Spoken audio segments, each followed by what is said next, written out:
Oh, hi there. We're glad you're watching one of our virtual lunch presentations. We have a lot of good information that we've been accumulating over the past several years, and we invite you to look down just below here and hit the subscribe button, and the little bell will give you a reminder of when our next presentation is published here on the YouTube channel. Thanks for your support. Appreciate it. It's on this side. Nautel is our main benefactor today, providing some of the costs of getting the program underway and to you. On July 12th, which is 2 weeks away, is their first Tuesday transmission talk, or whatever they call it. And they're going to be talking about AC power, how to talk to your electrician. So that will be something worth watching on the Nautel site. And they will continue. Of course, in the meantime, Jeff will be here, and we're going to have something about who's climbing your towers. Today, of course, I'm really happy to have Ben Barber back from Inovonics. And Innovonix, by the way, is celebrating their 50th anniversary. For those of you that have been around a while and remember the original solid-state plug-in for the Ampex 351s, what a great thing that was. And so Inovonix has, Inovon, I think that's a good part of the name and why it's there. Jim Woods, Ben Barber, Gary Lerman's with us. So Ben, we'll turn it over to you and talk to us about FM monitoring. All right. Well, thank you, Barry. I am going to see if I can share my screen and see if I can share the right. Oh, yeah. Yes, you can. Host disabled participant Oh, screen you got it. Oh, come on, Barry. I'll be nice. Honest. Okay. Share. All right. Can you guys see the Absolutely. Inovonics? All right. All right. Well, as Barry mentioned, Inovonix has been in business for 50 years. Yeah, we started in 1972. We actually celebrated our 50th birthday or anniversary. I'm not sure which it was at the NAB show. It was April 25th. So it was fun to be there. Jim started the company 50 years ago, and it was started doing tape recorder electronics, replacement solid state for reel-to-reels. And originally we'd focused on the studio industry, but found them to be very finicky and just problematic, I guess. And so Jim turned his focus towards the broadcast industry and radio stations, since everybody had many 350s in their rack or Scullies, depending upon which ones you had. But that's where it all started. And we've, as Barry alluded to, we've been innovating for 50 years, and it's a good place to be. So let's start out. If I can do this right. Okay. My name is Ben Barber. I'm the president and CEO of Inovonix. I've been with the company since 1988, which I think works out to 34 years. So I've been around a bit and seen some changes, many good changes. We are still innovating. That's one thing that we really strive for. Got to see a lot of you at the NAB show, but not everyone, and so I want to offer you an Inovonix 50th year anniversary swag bag. So if you want to shoot me an email, ben@innovonixbroadcast.com, and just give me your mailing address, we will get you a very cool swag bag and get that off to you. I think I lost my chat down here. I'd throw it in the chat, but just ben@innovonixbroadcast.com. And we'll get that off to you. So, Inovonix, we do three main product lines. We do audio processing, monitoring and receiving, and RDS encoding. And today we're going to be talking about monitoring and receiving. We introduced a new product at the NAB back in April, and some of you got to see it again, some of you didn't. But it's a really amazing box. And I want to present it today, not so much in a sales format as, hey, you gotta, this is the coolest thing since sliced bread, but just to inform you about what it does and how it does it. And if that information is beneficial to you, then fantastic. And if not, well, hope you enjoy the presentation anyway. There's lots of blinking lights to look at. So a little bit of FMHD history. Back in 2004, I guess I'm allowed to do this, show competitors' products in slides. Bellar was the first company that I know of anyway to be licensed by Ubiquiti to come out with a modulation HD modulation monitor. And Bellar did that in 2004.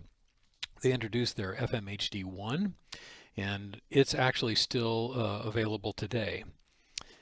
Next then, in 2005, DeSequera came out with the M2, and that's no longer available, but they do make M4s, I believe, today.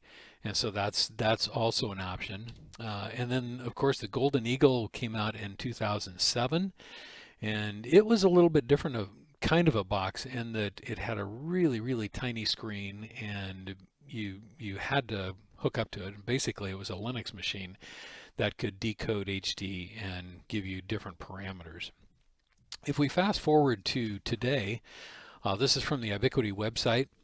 It basically says that there lots happened since Bellar first came out with their monitor.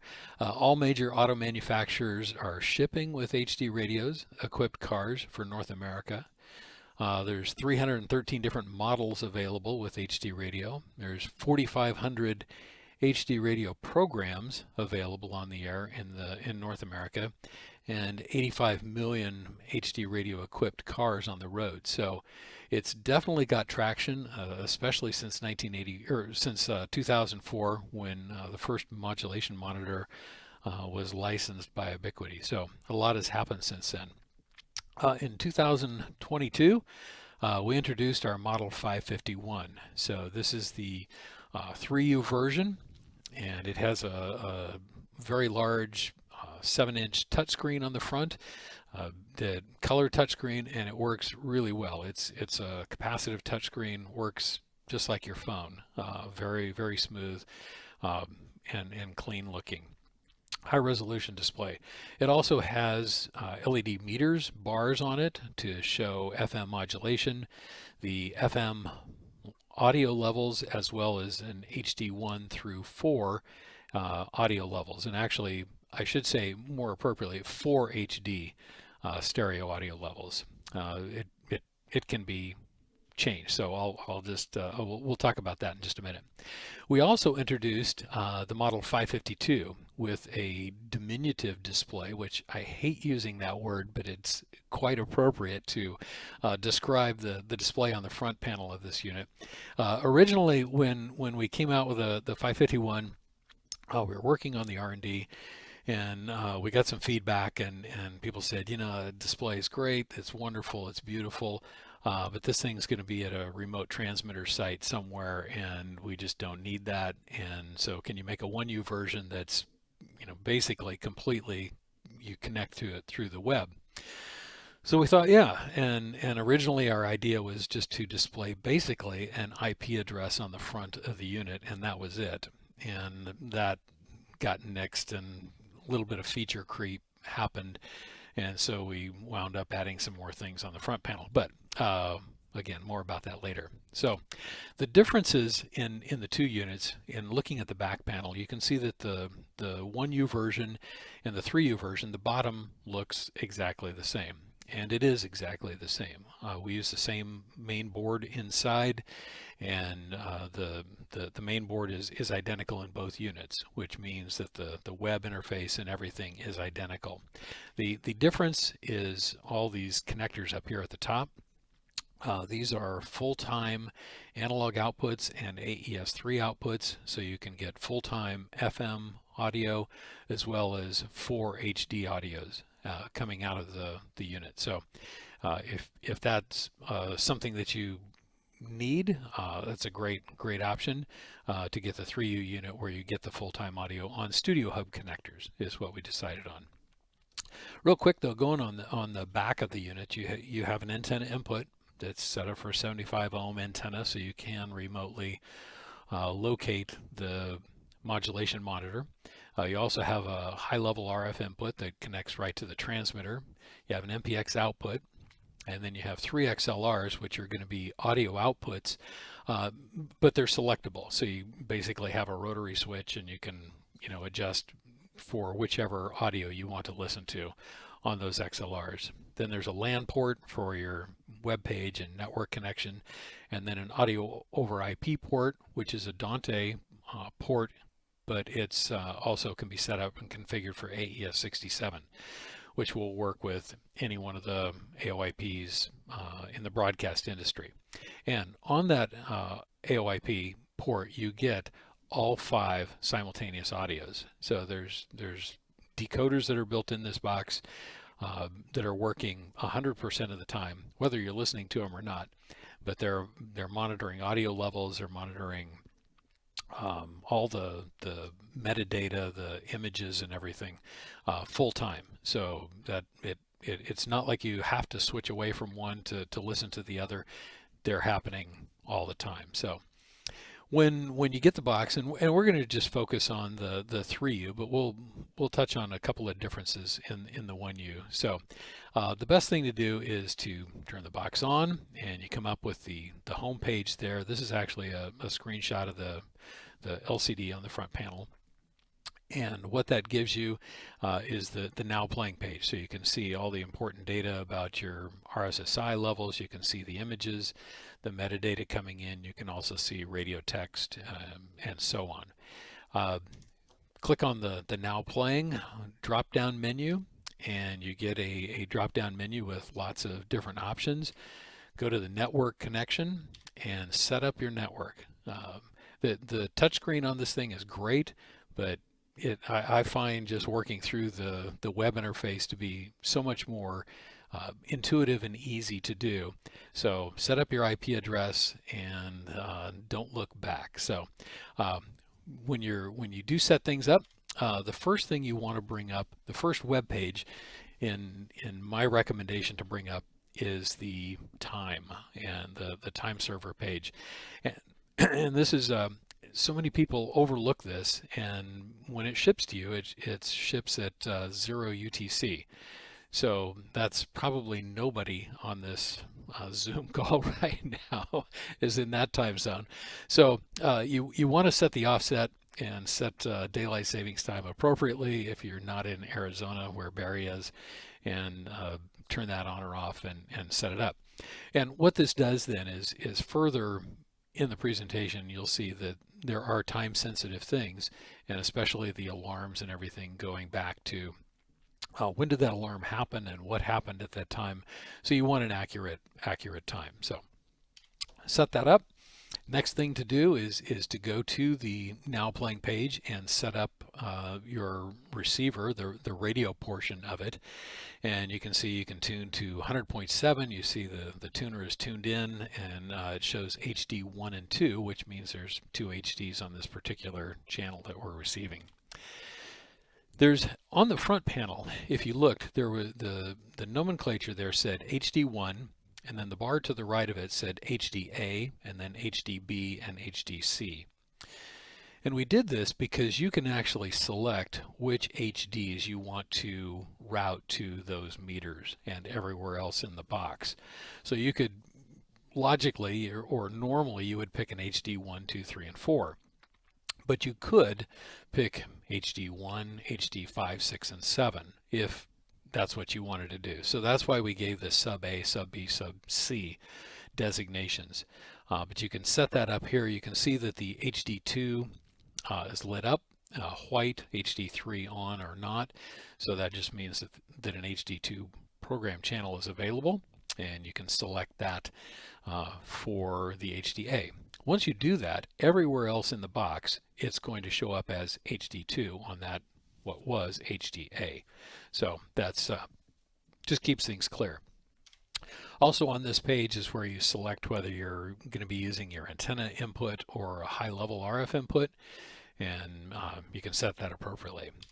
The next thing you want to do is always save your presets.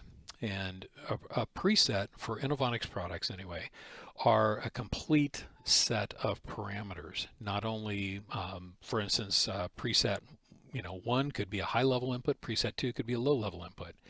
So it keeps all the radio settings and alarm conditions and alarm levels and alarm specifics in that preset. So you want to make sure that you save that as a preset once you set it up, and then click on the Save Changes button as you do change things so that it stays with that preset.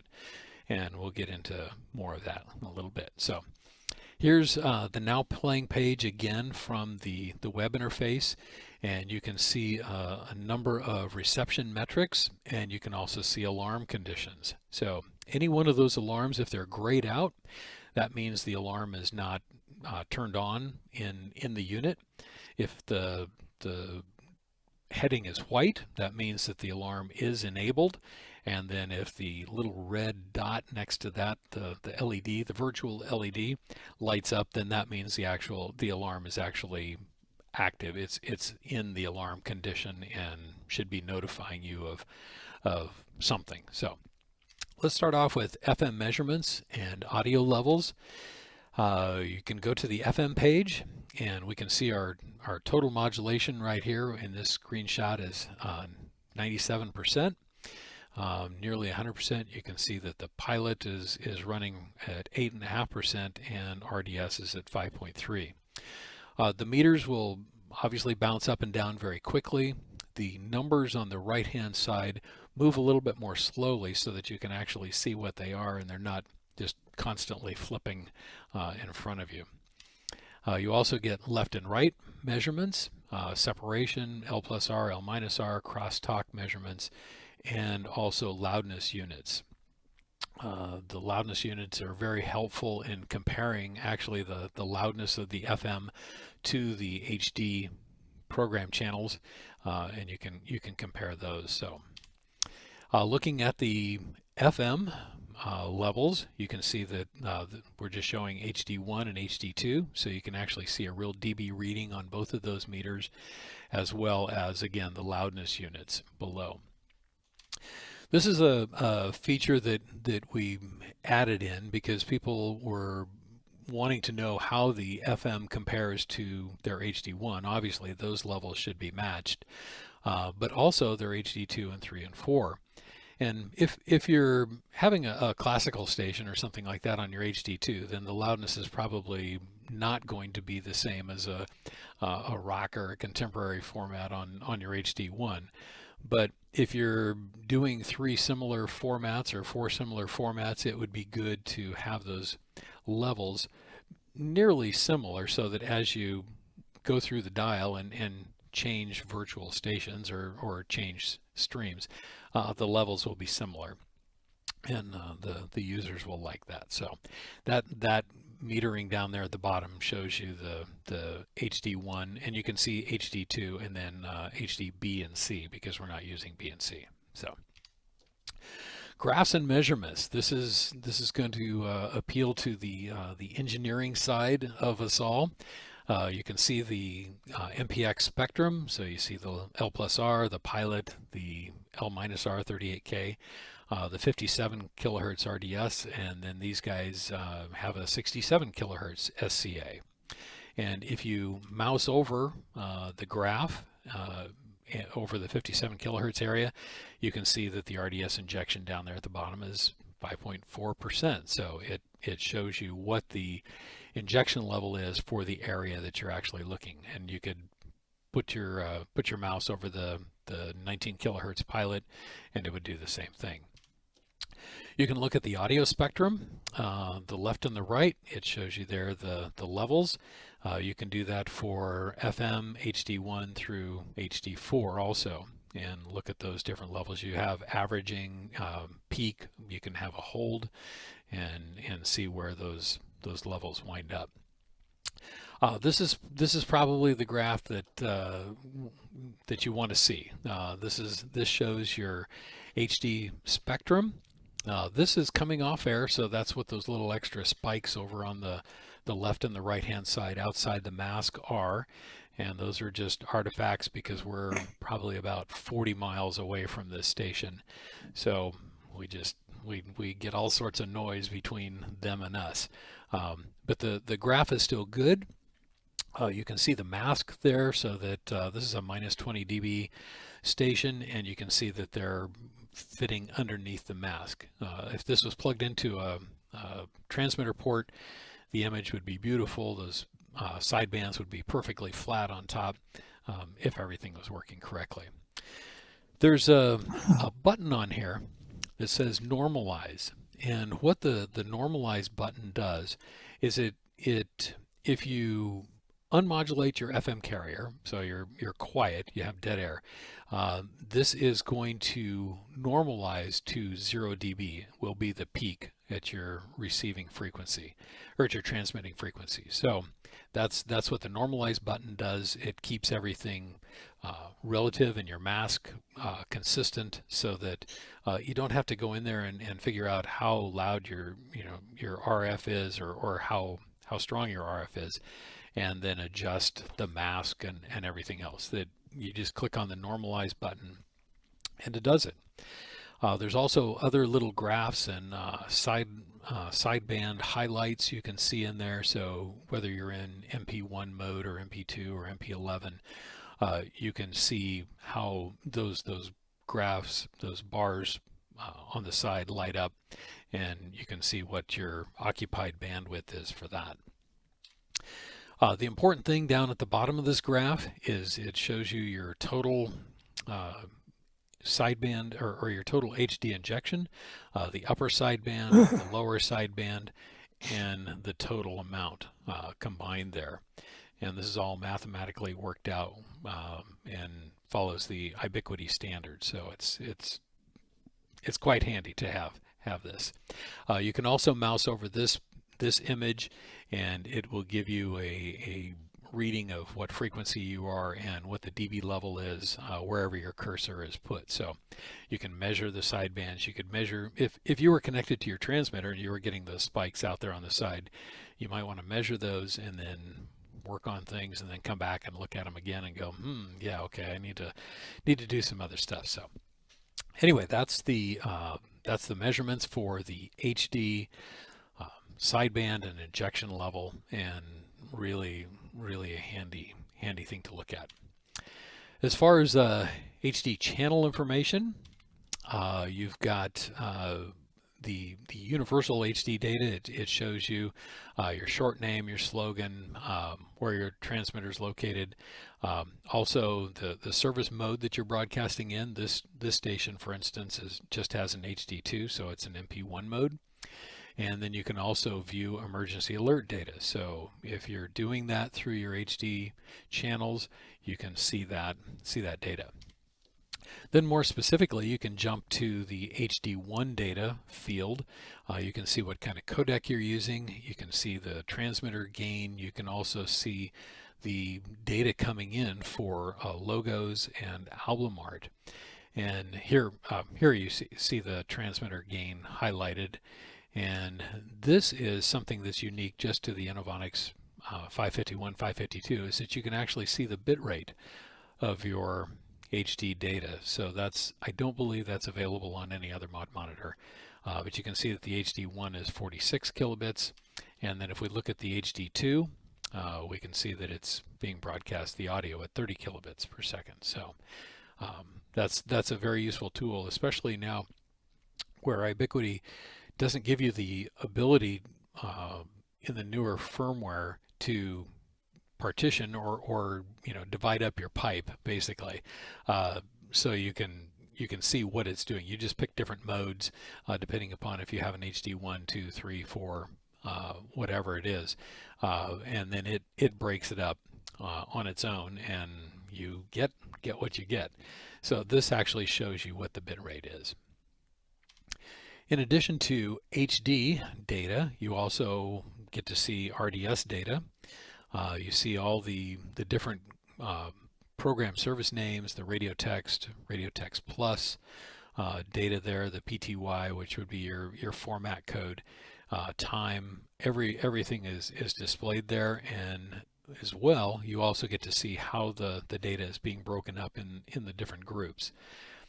With RDS and any digital transmission, you have a pipe that's only so big, and so if you're going to get data through that pipe, you have to share it with different groups and different data groups, and so that's how you can see how things are split up in the different RDS groups.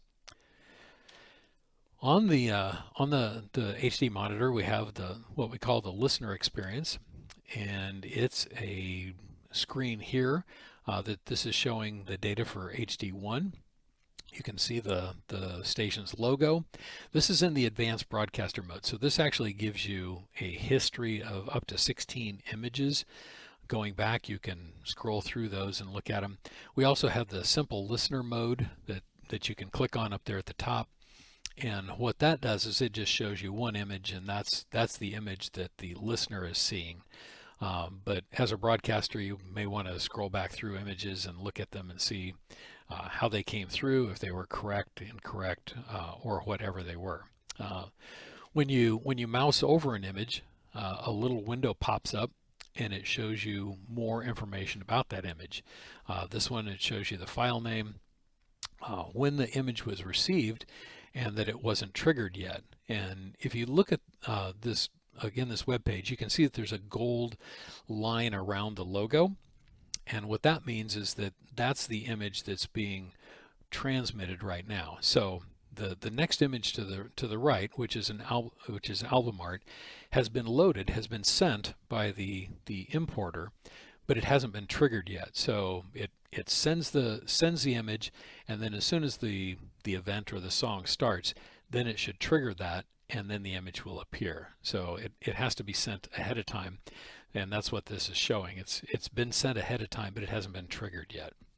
So that's the information there. If there are problems with the image, even if it's still displaying, there's a very Ubiquiti is very tight about how they want your images to be transmitted. And so if there's an issue with the image, up will pop a little pop-up, and you can click on that, and it will tell you what's wrong with the image. It might be the wrong size, might be the wrong name, and we'll still show the image, but let you know that there is an error on that. No HD mod monitor would be complete from Inovonix without time and level alignment. We've done a lot of work in that in our Justin, and we've put a lot of that information in the HD mod monitor here. You can see here, this is a graph that goes 10 minutes. The graphs can be set for 1 minute, 10 minutes, 6 minutes, or 1 hour, 6 hours, and then 24 hours. So you can get a very good history of what was happening over the past 24 hours with a level alignment, time alignment, everything like that. And we'll see some other graphs that happens on too. This particular station, it says that the HD lags the FM by 44 samples, or about 1 millisecond, and the phase is inverted. So if I were the chief engineer for this station, I would go in and slow my FM composite down by 1 millisecond, and then things would be aligned. They're only going to be aligned so well. It shows down here at the bottom, you can see that the instantaneous and the average delay is about 12 to 9 samples, and that's what this image is showing, is that the FM and HD alignment is not perfect. It should be sitting right at 0, a straight flat line, but these guys are using 2 different processors, and so the alignment will never be absolutely perfect. 12 samples is pretty good. Also, you can see here the peak loudness, the peaks and the loudness relative to FM. So the actual peak of the HD is about 1.2 dB higher than the FM, but the loudness overall is pretty consistent, 2 dB lower than the FM. And that's because they have their processors, the 2 processors, set dissimilarly. Here's a good example of why you want to go back to my first slide and always set the time offset, so that when you mouse over a image like this or a graph like this, it's going to actually show you what time the cursor is on the image, and you want that to be accurate. You don't want that showing 4 in the morning when it's really right now, or just a couple of minutes ago, 20 minutes ago, and 30 minutes ago in this case. So the HD, again, the HD peak level and loudness relative to FM. You can see down there at the bottom, there's time span, 1 minute, 10 minute, 1 hour, 6 hours, and 24 hours. So you can get all that information in a graph. And if you mouse over the graph, again, you can zoom in and look at any particular time slot that you want, very small slivers. So you can zoom in and out of this graph. The mod monitor has an oscilloscope, and you can look at the different parameters here. You can look at, for instance, we're looking at the RDS waveform on this oscilloscope. You can look at the pilot. So you can see the 19 kilohertz pilot there. You could also be looking at MPX or the FM audio or any of the HD audios. One thing I'll mention about the pilot, here in the US, we're not necessarily required to monitor the pilot constantly, but other places in North America you are. And so if there is a pilot and it's locked to the pilot, it will actually show you the pilot frequency back on the main page, which is kind of nice, because you can't really derive the pilot frequency from this screen, but you can see it right there. So they're running at 18999.2 hertz, so pretty close. Graphing history, again, Inovonics does a lot of graphs, and you can see here are modulation readings for total mod, your left, right, your pilot, your RDS levels. And again, these graphs can go out 24 hours, and you can zoom in on any one of them. There's also graphs for RF measurements, for especially RF measurements for the FM, for the HD. You can see the signal to noise ratios, you can see power levels, you can see CDNO, also digital signal quality, and see how those go. Very interesting, here at Innovonix in the lab, we have these things going 24/7. And we noticed that every day at 6:30 in the morning, the CDNO would drop, and you just see the graph going along, and then it dropped down, and then it was constant. And it was like, what is going on? And 6:30 in the morning is when some of our production people come in, and they turn things on and turn lights on and coffee pot or whatever they do. And it turned out that there was a wall wart or brick power supply that was getting turned on at 6:30 in the morning, and whatever it was spewing out was killing our HD CDNO number coming in. So it was, we were able to go, what happens at 6:30? Okay, let's go ahead and turn things on and off, and we found this power supply that was just spewing out garbage, and it was affecting our HD reception in the building. And we have a great antenna system here. We have a Scala Catherine antenna on the roof. It's fabulous, and this wall wart or brick power supply was causing problems. So having the history available there to see was instrumental in helping us track down that issue and find out what it was. So here you've also got HD1 audio levels. Again, you can see the history up to 24 hours. You can look at the loudness of the two HDs, HD1 and HD2. Again, this is relative to FM, not the absolute level, but relative to FM, you can see that they're, around 2 dB quieter. Band scanning function. No Inovonics product receiver would be complete without a band scanning function. This one scans the entire FM band, and then the little red dots show up there for RDS information, and the blue lines are indicators of HD stations. So if you mouse over one of those, pops a little window and it tells you what the RDS data there is. If you mouse over the blue part, then you'll also see what the HD data is. Both the RDS and the HD data are shown in table forms. So these are the local HD stations that we pick up, and you can see under programs, you know, most of them have an HD 1 or 2. One of them has an HD 1, 2, and 3. And you can see the CDNO number over on the right is green, which is good.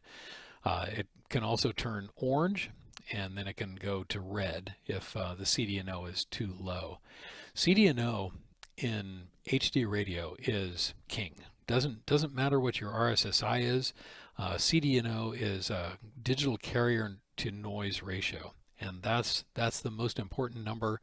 So when you're aiming your antenna, when you're making measurements, and you want to know how well the HD carrier will be received and demodulated, CDNO is the number. So that's king, and you want to watch that. As far as alarms, we touched on this briefly. The alarm status up here, if it's grayed out, it means it's off. If the alarm status is white, that means that the alarm has been turned on. And then if it's red, that means that the alarm is active right now, happening, and it will light up red. We have a bunch of different features for the alarm log. You can download the daily log, the monthly, or the weekly, the monthly, or you can download a complete log of every alarm in there. You can also click on the View Alarm Log button, and it will display all the alarms that you've had. You can filter those alarms, so you can look for an RSSI alarm or a logo not received alarm, and then it will give you that in the table form there in front of the unit, or on the unit. When you do download these, they come in as CSV files, which is great for Excel. So you can import that into Excel and manipulate and sort and do everything you want to do there. It gives you the time and the date and the duration of the alarm, so we do some math for you too.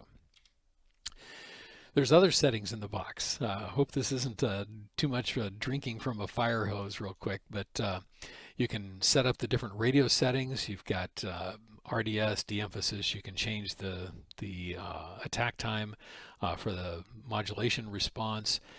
You can also change the IF filter depending upon what kind of mode you're broadcasting HD radio in. We recommend you just leave it on auto because the Model 551 and 552 know what mode you're broadcasting in, and then can change the filter appropriately.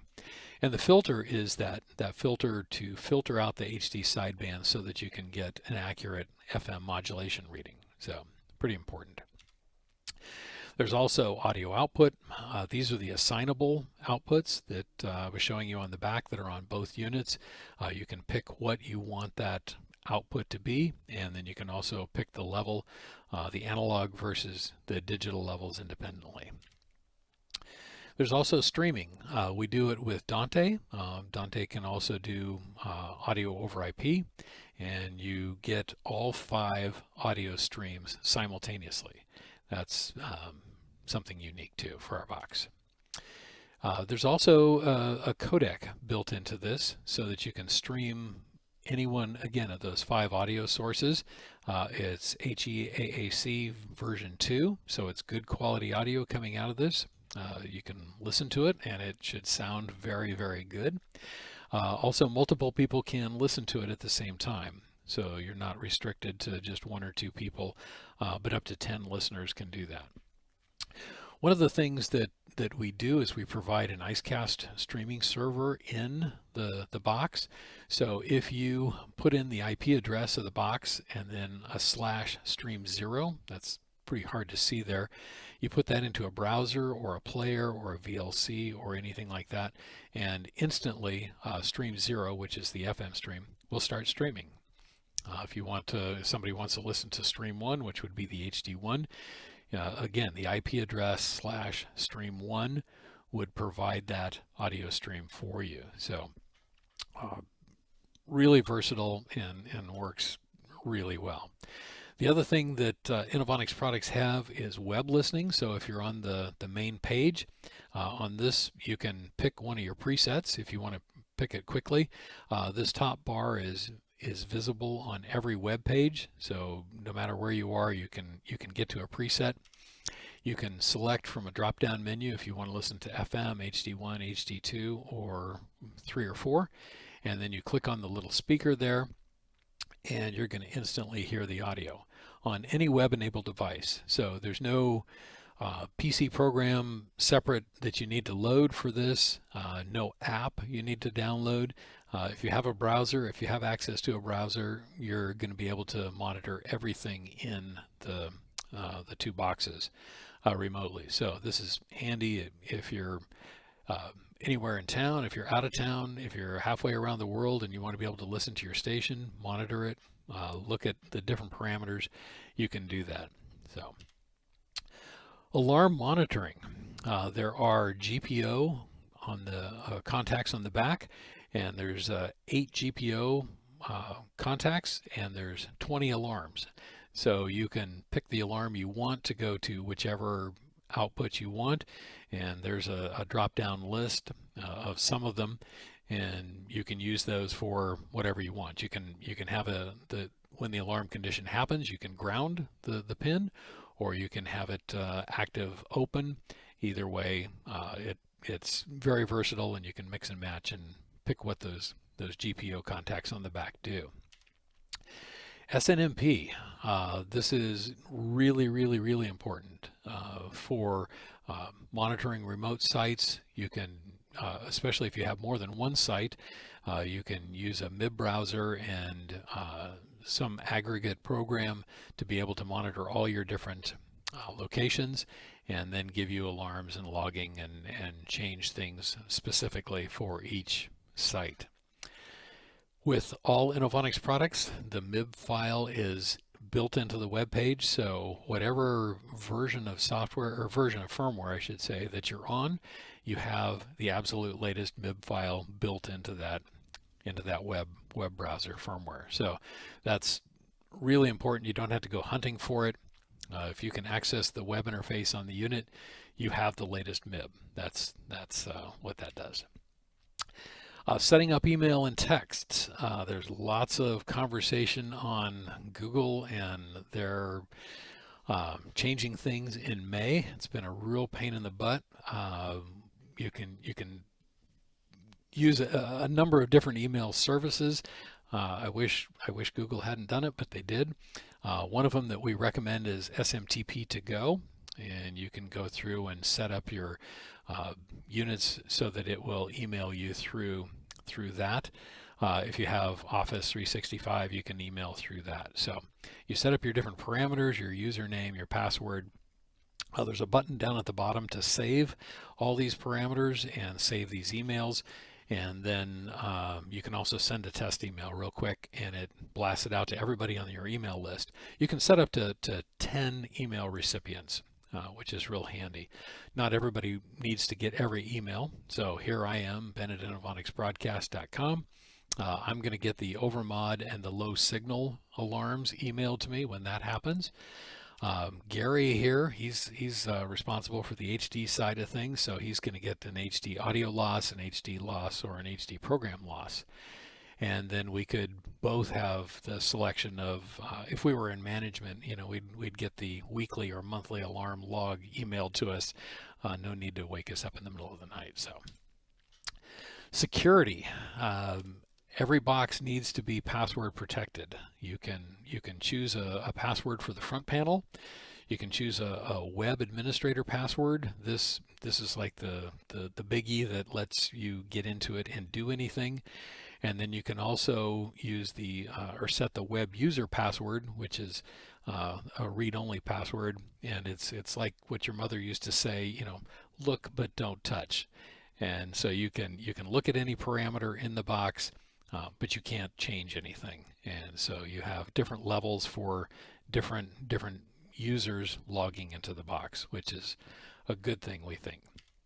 Also, you can do firmware updates remotely, and of course the manual is also available in PDF form from the web page. So if you lose the manual for the product, you're going to get the latest manual embedded into the web page for that unit, and we think that's a pretty cool thing.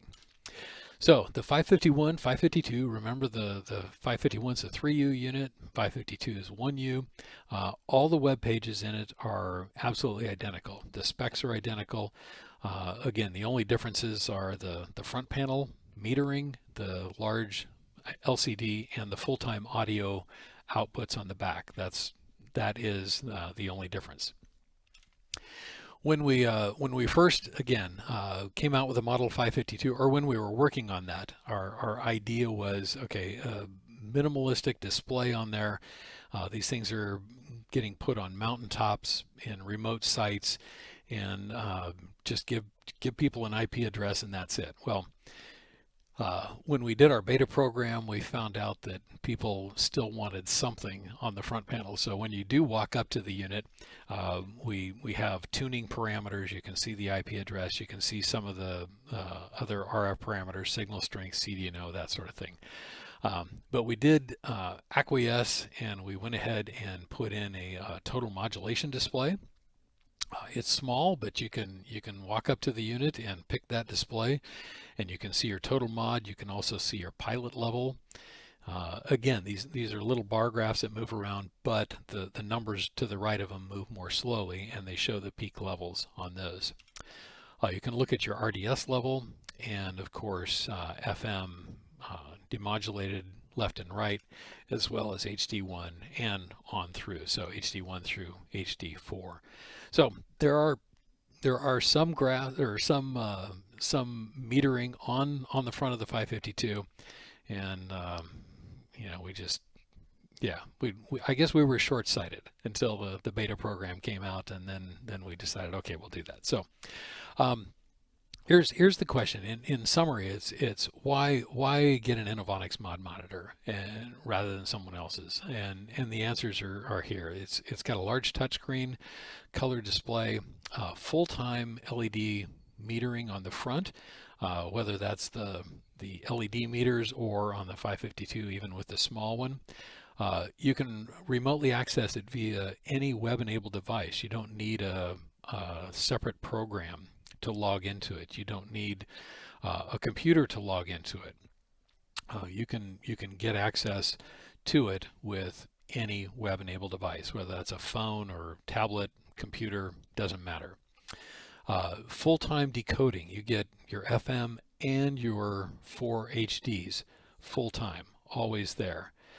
You get your 5 audio analog outputs. You get 5 AES outputs, 5 audio over IP streams, 5 HEAAC version 2 streams simultaneously, and 4 full-time listener experiences. So you can see the graphics and everything. You don't have to switch and be limited on that. And SNMP alarms all come with it. So again, why Inovonics? It's a complete unit. There's no upgrades, there's no options, there's no modules that you need to insert to make the unit more versatile. It comes with everything all built into it all at once. Software updates are always free. We never charge for that, and units are in stock and ready to ship. Also, all Inovonix products that have web interfaces are on our website. You can go to innovonixbroadcast.com. You can click on the different menus. You can see we have an online demo center going, and you can click on any one of our products and be able to play with it. We just ask, don't change the IP address. That makes it miserable for the next person trying to get in. But yeah, definitely go and take a look, and you can experience what the product is like ahead of time. So I've got a couple quotes here. I don't see Glenn Walden on the call this morning. But Glenn gave us a quote, and he said, "Congratulations, what a terrific product. When we were developing HD radio, I believe we needed an IBOC quality monitor. This surpasses anything that I envisioned. Terrific job." So we appreciate Glenn. He was way back in the early days in USA DR radio and Ubiquity when the HD development was happening. And he came by at the NAB, took a look at the box, and was quite impressed. So that we appreciate Glenn's testimonial. We also got one from David Peabody. he wrote to us that he said, I was gobsmacked. Not only was the 551 everything it needed to be, it was a real breakthrough in monitoring compliance for FM broadcasters. So I don't say those or don't show you those just to toot our horn, but to say industry leaders are really happy with this box, with these boxes, and so are we. So, any questions? I think we have 5 minutes, Barry, something like Yeah. that. Yeah, we got some And questions so, here. Leah yes, wants to know with the LCD metering and graphs, how laggy is the display? it is not laggy at all. It is very, very quick. This is a very good display. It's not like I had an old Garmin GPS and it was a resistive display. It was terrible.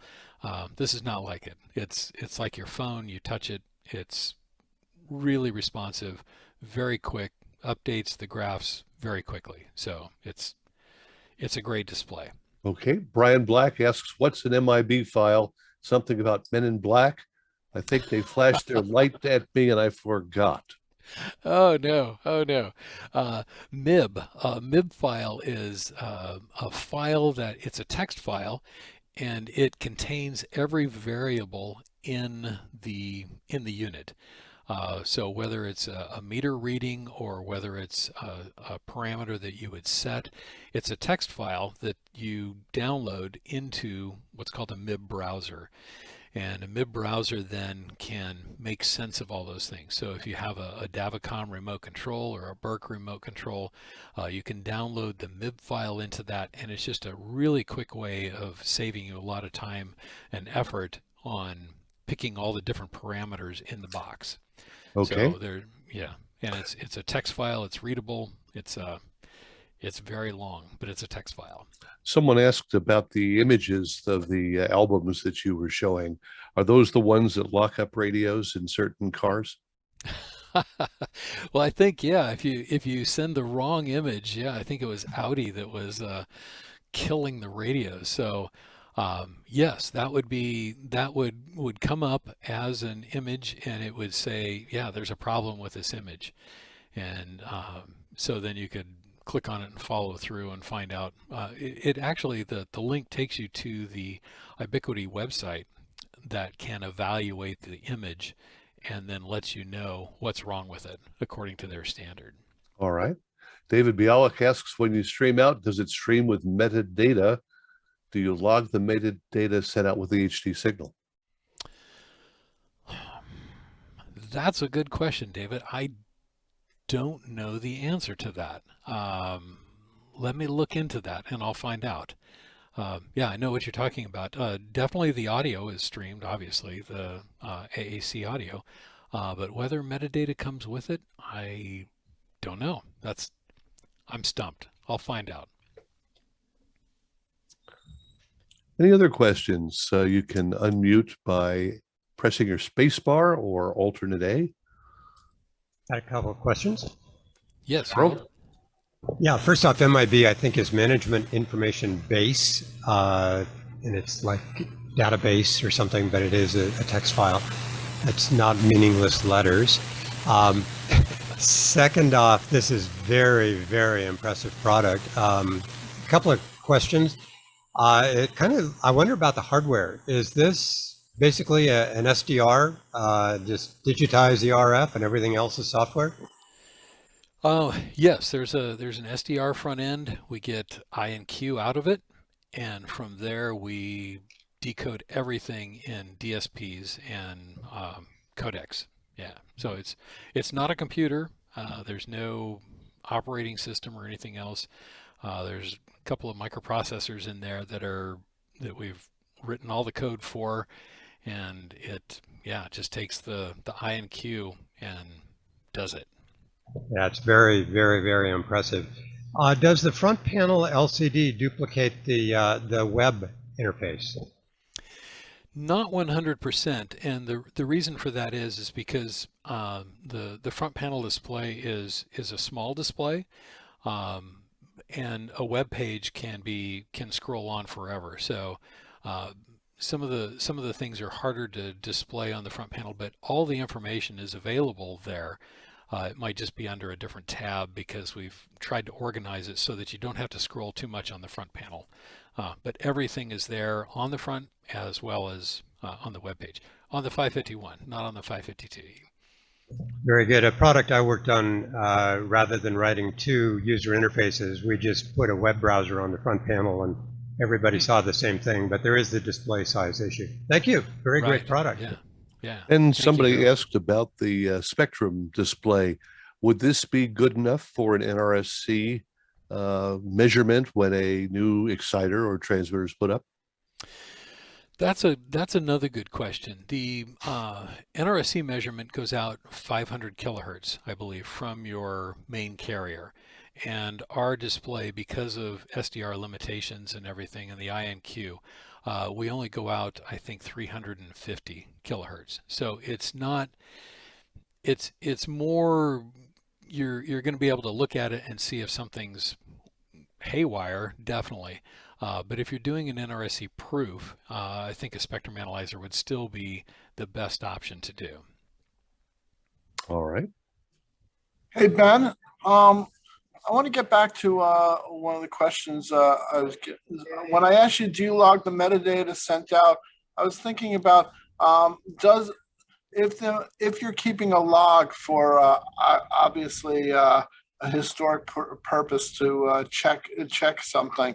Are you also logging the metadata that's sent out that you can see that yes, you sent out the right URL for the graphic and or the right phrase that was supposed to be streamed at that time and so forth?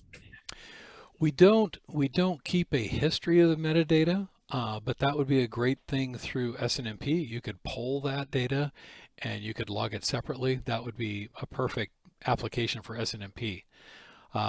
Also, if you're familiar with JSON files for web interfaces, you can go to the RDS.json file and you can see all the data that's actually populating the web page through the JSON file. So you can skim data that way, and that's the way that's the way you would need to do it. So yeah, look for a field. If it's changed, log the new data. And let's say your stereo pilot is off for a few hours. Would it log that the time that the pilot was off and log the time it was restored? Yes, definitely it would do that because that would be an alarm condition. You could set up for an alarm for the pilot, and it would note that, and then it would note when it returned. So definitely that, yeah. Thank you. Mm-hmm.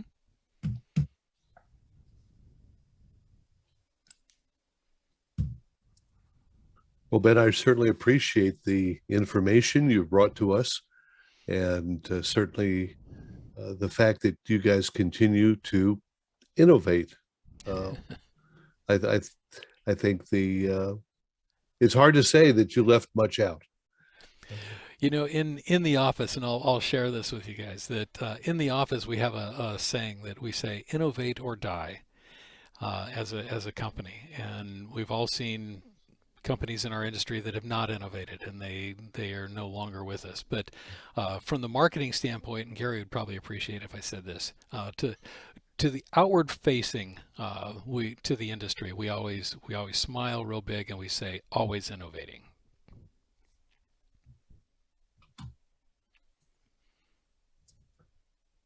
Yep, that's right. Ben makes it really easy for me to do my job as sales and marketing because he's always coming out with new products. So it's a nice place to be, I can tell you that. What's your availability? In stock, ready to go. That was one thing that that COVID enabled us to do is design the product and then also to get it on the shelf and ready to go. So yeah, we are in stock, ready to ship.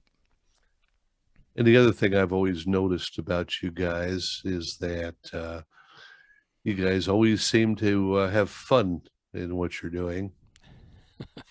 Oh, there you go. All right. Yes. Yeah. I've always been very impressed with the technology transition you guys have done from purely analog tape recorder replacements to very deep DSP and RF. It's quite impressive. Hmm. You know, it's interesting. Jim and I were looking through a logbook that we have for Innovonix, and it has, you know, all the drawings and everything else that from day one, and it was just so insightful to look at that and think, you know, our first products were single-sided circuit boards with, you know, wiring harnesses and big plug-in cables and everything, and you know, now we're doing 8-layer DSP, you know, not even computers inside, you know, we're just doing direct DSP and microcontrollers and things. And the transition has been amazing. But again, it's always innovating. Excellent.